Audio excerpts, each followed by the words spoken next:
Hey everyone. So in this video, I'll show you how to run efficient meetings in Clickup. This is the full guide for 2026.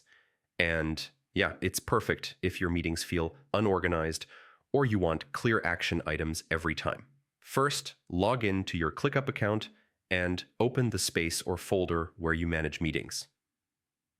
Having a dedicated meeting area keeps everything organized from the start. Next, create a new task or a ClickUp doc for your meeting. Use tasks for recurring meetings or docs if you want shared notes and agendas in one place. Now add a simple agenda.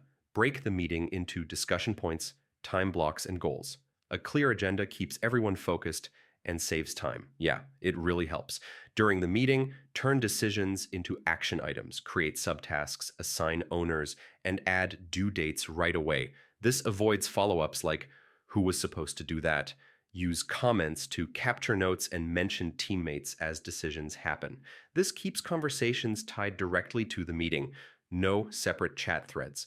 After the meeting, update task statuses and review action items. ClickUp reminders and notifications help make sure nothing slips through. For recurring meetings, duplicate the task or use templates. And if you run team meetings often, dashboards are great for tracking progress across meetings. And yeah, that's how to run efficient meetings in ClickUp in 2026. If this helped you, like the video, subscribe to the channel, and I'll see you in the next guide.